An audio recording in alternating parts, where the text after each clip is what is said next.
Hey loves, I've got a few minutes up my sleeve while my dog is chewing on a stick covered in cheese. Anybody that's got a reactive dog will understand what I mean. So I am really inspired to share with you a couple of things on the tail end of the Beyond Hot Flushes workshop. During that workshop, if you attended, you would have found that I shared a breadth of my work. I dropped you into some of the science. I talked about the alchemy. I talked about the body. We learnt about the effects of chronic stress on the body. We learned how to mitigate the symptoms, how to address the symptoms. I also shared with you the power of joining a woman's speaking circle and the power of connecting with other women. And a lot of you wrote back to me saying that that was probably one of the most profound things for you, was to realize that you're not alone on your journey. And I highly, highly agree. You know, some people may not have had or will have a traumatic experience going through menopause. I never thought that I would. I didn't really know much about menopause, to be honest. I saw my mum was on compounded HRTs. Didn't really think very much of it before I went through the experience, and the experience was hard. I'm on the other side now. I am 2 years post-menopause. I'm still dealing with some of the symptoms of predominantly hot flushes, and those of you who have been following me for a while know that my husband has now recovered from cancer. But that, like last year, 2023, was the year that I allowed everything to, I had to just let go of trying so hard on my own, and I got help. And thankfully I did, because the mental health issues that can come at this time in a woman's life is real. If you're going through perimenopause and menopause unscathed with it, I bow to you and I salute you. Those of you that have felt the trauma of mental health issues coupled with chronic stress, I take an even deeper bow to you, because that's hard.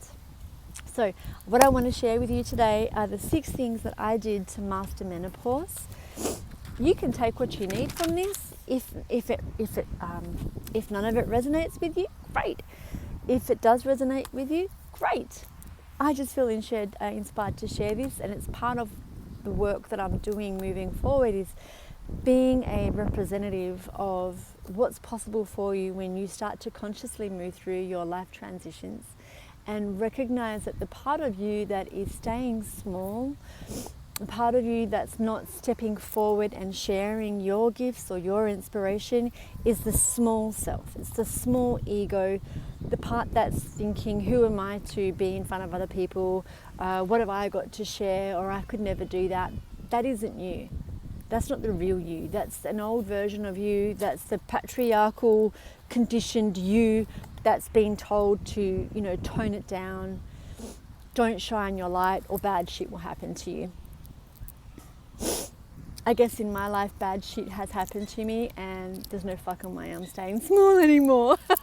So if that resonates with you, let's fucking do this. So the first thing that I did to master my menopause was I embraced the fear. I was scared. Most of you know, if you've been following me for a while, that I found out that I was in menopause because I was trying for babies. And the IVF clinic that I went to was very dry and basically said, you're not in perimenopause, your AMH, which is a hormone, I'll go into that in another video, was low, like nil.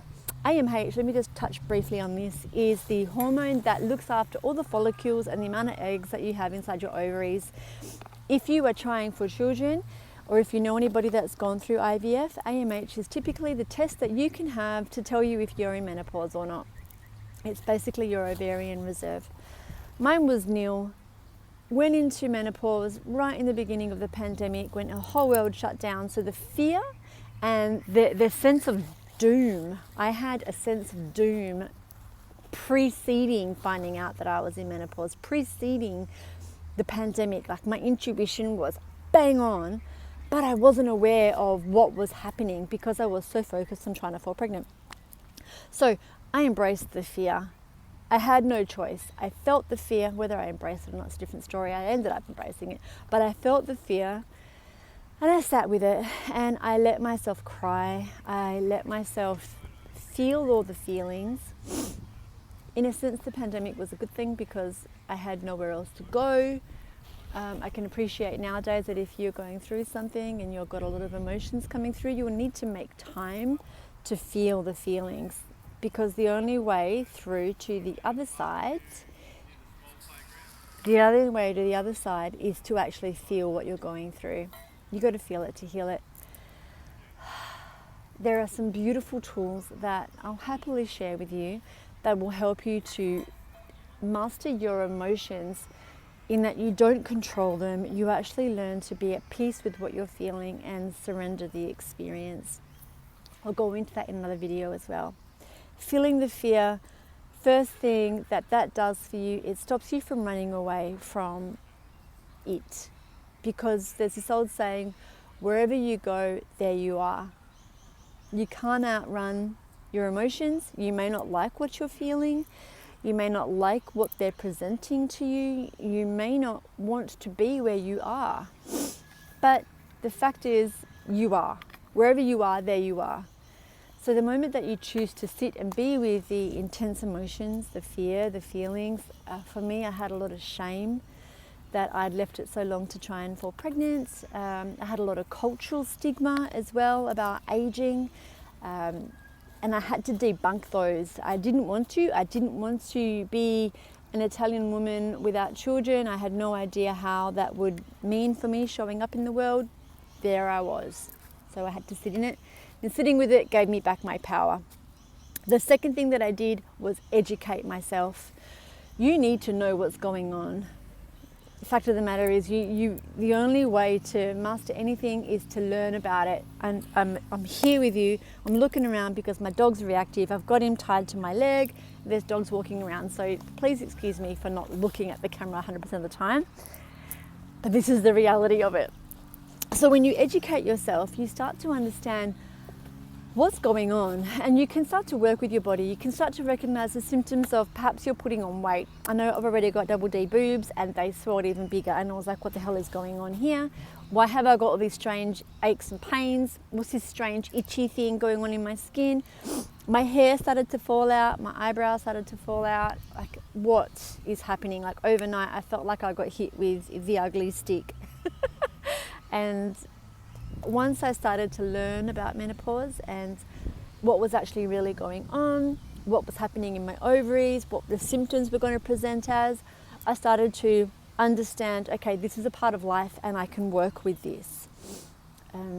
The only meaning that it means for me is the meaning that I give to it. Knowing that it's a natural biological process, knowing that millions of women around the world, over half the population on earth is going to go through menopause at some time in their lives, and that hundreds and thousands of millions of women prior to me have gone through this. I started to understand there is something more in this than just what, sit down Sadie, there is something more in this than what a patriarchal culture has taught us to believe. I'm not going to be frightened of this. I'm giving him some trees. Where is the power in this? I know about the sacred rites of passage. I understand this because of my soulfulness. I've always had a spiritual practice. Sitting with the fear, educating myself about it, recognizing that there was energy within my body that wanted to move through me, helped me to bring the sacred back into my life.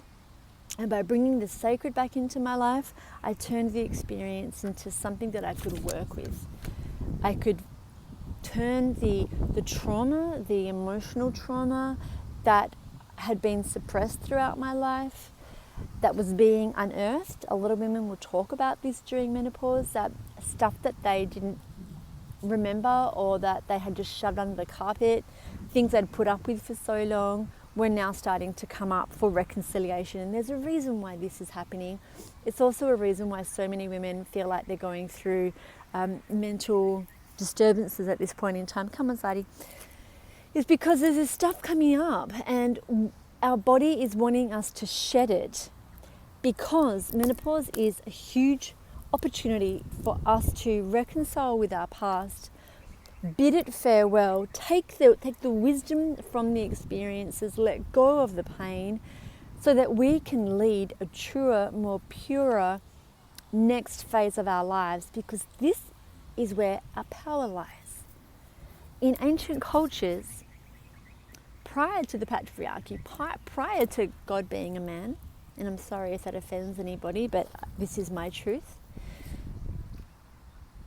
it's the feminine that was revered, and women stepped into their power once they finished bleeding. Because prior to then, all of our attention is going towards procreating. Estrogen is known as the hormone of accommodation for a reason. It lets us sweep things under the carpet. It helps us to focus on the survival of the family if you've had children, or in my case, the survival of the business, because the business becomes your child, whatever you're birthing into the world. The survival of that. Once estrogen decreases, the things that you swept under the carpet are coming up for reconciliation, because we need to let go of them so we can step into the pure, truer version of ourselves. This is what I call a conscious menopause. The elder women in those ancient communities, sit down, little darling, they were the ones that were allowed to become priestesses. In shamanic cultures, it was after menopause that you could step into it, because your eyes weren't clouded from looking after the children. You could then see further for the whole tribe, for the whole community. Women's brains think differently to men. The male brain is amazing at getting from point A to point B at the quickest, most effective route. Yeah.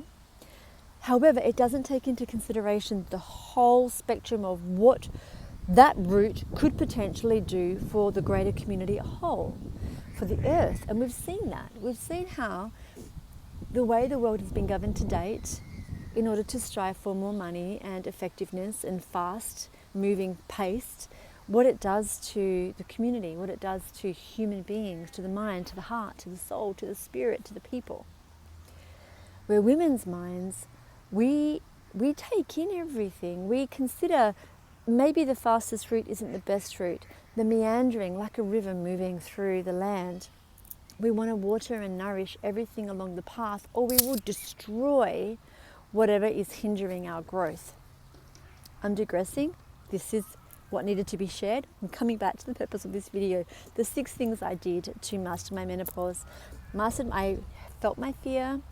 I educated myself on the things I needed to do nutritionally, which is my next thing that I did. I learnt nutritional support. This is the 3rd thing that I did. Once I educated myself, I understood from the ground root levels up, my spiritual energy was wide open. However, I had no anchoring, because I felt like my body was failing me, but my body was actually trying to get my attention and bring me back to the body, You thought you wanted children, you can't have children. Your business has been destroyed because of COVID.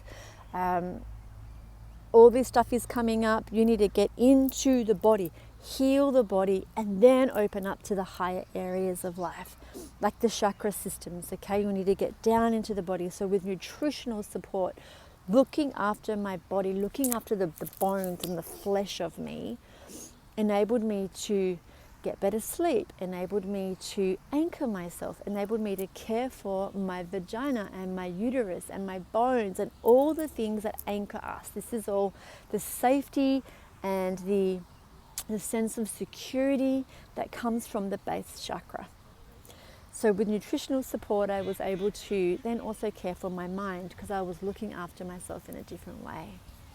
The 4th thing that I did was rest. I rested more. Again, I had the pandemic on my side. For you will need to make time to rest. Your body needs to recover. Menopause has also been described to me as we are now pregnant with ourselves. In the past, you may have been pregnant with children. You may have been pregnant with business ideas or with creative projects that you were birthing. Perimenopause and leading into menopause is where you are pregnant with the next version of yourself. And she needs you to give her attention. She needs you to be well rested, well nourished, so that you can hold her frequency. Because she's powerful. You are more powerful than you are giving yourself credit for right now.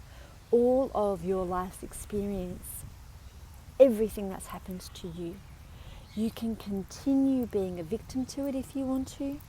You can stay numb if that's your jam because it's too much for you.